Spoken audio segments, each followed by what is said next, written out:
Cheers.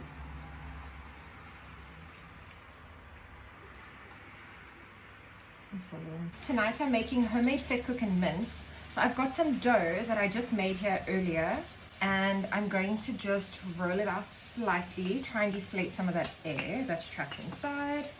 When I make vetkoeks at home, I don't want anything to go to waste, so I'm not going to bother cutting out little circles. I usually just cut little squares or rectangles and fry these just like this in the shape that they are. There's no dough being wasted when we're making vetkoeks for ourselves at home. You can pretty much use any bread dough recipe that you want to. I did about 1 cup of water to 3.5-ish cups of flour, 1 packet of yeast, and some salt and some sugar.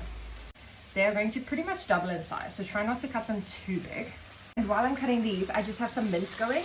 My trick to making like really flavorful mince for vetkoek is to use a packet of wors. I just take it out of the casing and then fry it up with some onions and garlic. I did carrots, and I'm going to add a tin of peas.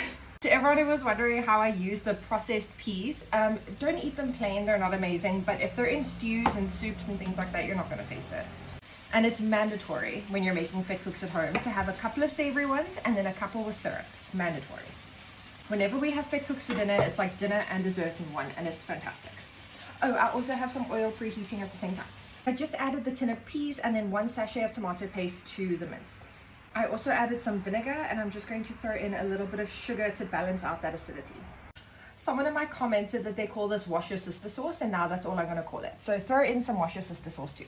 And then this is perfect when you're making mince. We've got a tomato sauce that's pretty much finished. So all I'm going to do is throw a little bit of water in here. I just put a little bit of water in there, not too much, and then just shake it up. And then throw some of that into the mince too.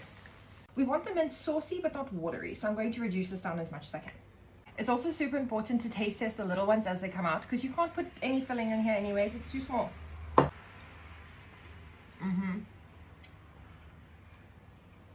I am so hungry, and these are taking forever to cook, so I made a mini like hot dog vetkoek salon.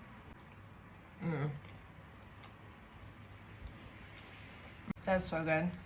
Nothing in this world beats fresh homemade dough when you do this. You can also just buy ready-made dough from like Spar, Pick and Pay, but this is incredible. Now we get to cut one open. Do you cut a hole in the top, or do you cut it all the way down the sides? I don't know, it's not a bunny chow. I usually cut all the way through. Like a sandwich? It depends. Actually, you make a good point. Maybe just... Because I don't want it all to fall out when I eat it. Yeah, maybe just cut a hole like that. Okay. Like a bunny chow. Then I need to make sure I cut. So the bunny chow, you take the inside out. This one, you just leave it. Okay. So I've made a nice crevice. I've cut a nice spot here. Now I just need to fill it.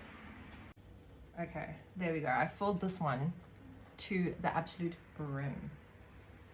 Mince all the way down. Nice.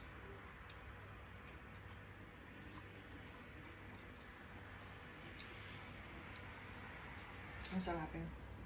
Okay, we didn't have any syrup, but I can tell you right now that a salted caramel vetkoek, oh my word, it's incredible.